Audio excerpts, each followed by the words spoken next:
मतलब आप किन मुद्दों को लेकर आपको रवाना हुए हैं? मुद्दे ये मुख्य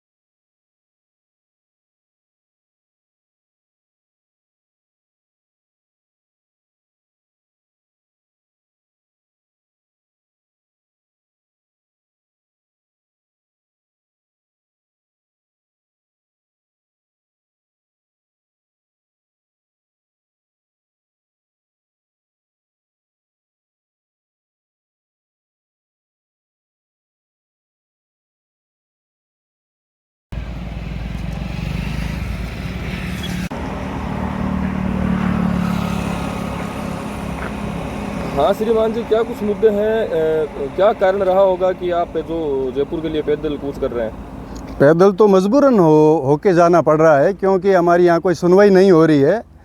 और इतना बड़ा तीर्थ स्थान है श्री कौलाई जी, और इस तीर्थ के प्रति यानी कि कोई सुनाई नहीं है, कोई इसके बारे में कोई सोच नहीं रहा है कि आए दिन तीर्थ हमारा ख़त्म होता जा रहा है। अक्षर तीर्थों का गुरु है और राम जी के जन्म से पहले का ये श्री कौलाई जी है, जो कपिल सरोवर से ये तीर्थ कमल से भरा हुआ है ये, और इसके अंदर जाल और इतने यानी कीकर और सारे यहाँ से भरा पड़ा है। मगर आए दिन इस तीर्थ के ऊपर यानी कि कब्जा होता जा रहा है, इनके पायतानों में कब्जा होता जा रहा है। जो पानी आने की जो स्रोत है, जो नदियाँ हैं, उनके गेट बंद कर दिए गए हैं, उनकी नदी बेच दी गई है। इन समस्याओं को लेकर के मैं श्री कौलाई जी से, भजन लाल जी हमारे मुख्यमंत्री जी, उनको ज्ञापन देने जा रहा हूँ, क्योंकि हमारी आवाज़ यहाँ से कोई दूसरा कोई पहुँचा नहीं सकता, इनकी टेबलों पे ही रह जाती है। यहाँ हम जो कुछ कहना चाहते हैं वो कोई सुनते नहीं है। तो अब बड़े दुखी होकर के मैं कपिल मुनि जी को साक्षी मान करके मैं भजन लाल जी को जा करके ये मेरी समस्या और कॉलेज की समस्या, कॉलेज जनता की समस्या, जो लाइट पानी बिजली स्कूल अस्पताल की सारी की समस्या है, यहाँ पे कोई ध्यान नहीं दे रहे हैं।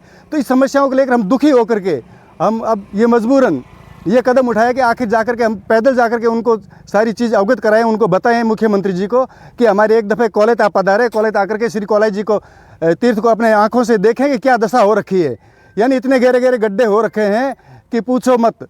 और पूरा ये कॉलेज का जो गंदा पानी है, उसकी सीवर लाइनें भी कपिल सरोवर की तरफ घुमा रखी है। तो इस तीर्थ की जो मान्यता ख़त्म होती जा रही है।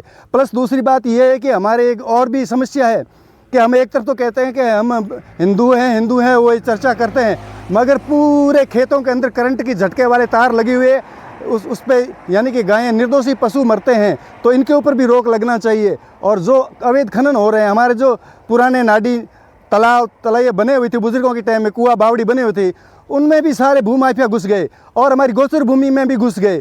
तो इनके ऊपर अंकुश कौन लगाएगा, कौन सोचेगा? क्या हमारे इस जनता के ऊपर सरकार का दायित्व नहीं बनता है? यहाँ ये तहसील है, मगर इसके ऊपर जिला प्रमुख भी बैठते हैं, प्रधान भी बैठते हैं, तहसीलदार भी बैठते हैं, एसडीएम भी बैठते हैं, मगर इतना बड़ी तहसील होने के बाद में भी कोई यहाँ पे सुनिए नहीं, कोई प्रोग्रेस नहीं है, एकदम जीरो पे है। बस इसी वजह से ये भावना लेकर के मुख्यमंत्री जी के पास पहुँच रहा हूँ और ये मेरा दुख दर्द बताने के जा रहा हूँ। इस सरोवर में आए दिन हज़ारों लोग डूबते हैं। आज 45 साल से मैं डेड बॉडी निकालते आ रहा हूँ, मगर यहाँ पे कोई तेरा कोई की व्यवस्था भी नहीं है। तो मैं यही आशा लेके जाता हूँ और आगे कपिल मुनि जाने और आप कॉलेज की जनता जाने, अगर साथ दें, सत्य पुण्य और धर्म की बात के ऊपर अगर कोई साथ नहीं देते हैं तो फिर उसका मनुष्य जीवन ही इस धरती पे पाप है, जी नहीं हराम है। जय कपिल मुनीश्वर, जय परशुराम।